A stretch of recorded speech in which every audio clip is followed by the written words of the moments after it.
اللہ کے رسول صلی اللہ علیہ وآلہ وسلم کیا فرمایا؟ یہ فرمان کو یاد کر لو، گھر جا کے سنانا۔ یہ رسول پاک کا فرمان، جا کے بڑے میٹھے پیارے انداز میں کہنا اماں جی یہ رسول پاک کا فرمان ہے۔ گھر جا کے بچوں کو کہنا یہ رسول پاک کا فرمان ہے۔ کیا فرمان ہے؟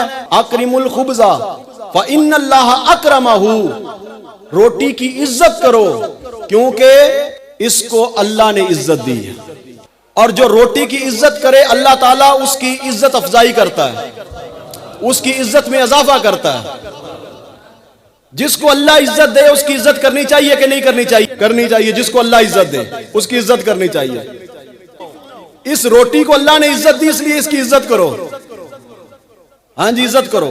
راستے میں بکھرے ہوئے ٹکڑے اٹھا لیا کرو، گھر میں ٹکڑے اٹھا لیا کرو۔ میں آپ کو ایک بڑی پیاری روایت سنانے لگا ہوں اسی ضمن میں۔ حضرت امام حسن رضی اللہ تعالی عنہ بیت الخلا کی طرف جا رہے تھے، واش روم کی طرف جا رہے تھے، تو راستے میں آپ نے روٹی کا ٹکڑا پڑا ہوا دیکھا۔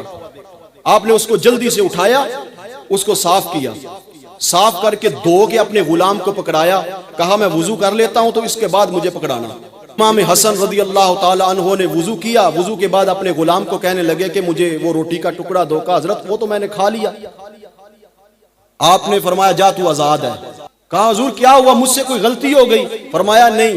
اللہ اکبر کبیرہ، سنو کیا کہہ رہے ہیں۔ میں نے اپنی اماں فاطمہ زہرا رضی اللہ تعالی عنہا سے سن رکھا ہے کہ رسول کریم صلی اللہ علیہ وآلہ وسلم نے ارشاد فرمایا جس بندے نے وہ روٹی کا ٹکڑا جو بیت الخلا کے راستے میں پڑا ہو اس کو اٹھا لیا، پھر دھو کے صاف کر کے کھا لیا، تو اللہ تعالیٰ پیٹ میں پہنچنے سے پہلے پہلے اس بندے کی مغفرت فرما دیتا۔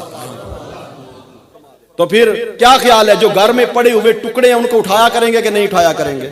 اٹھایا کرو، ان کو بکھرا نہ رہنے دیا کرو۔ یہ بھی ایک غربت کا سبب ہے، یہ بھی ایک غربت کی وجہ ہے۔ جو ہمارے گھروں میں ٹکڑے بکھرے پڑے رہتے ہیں نا، اور بے حرمتی رزق کی ہوتی رہتی ہے، یہ بھی غربت کا ایک سبب ہے۔ ان کو اٹھا لیا کرو اور اٹھا کے کھا لیا کرو۔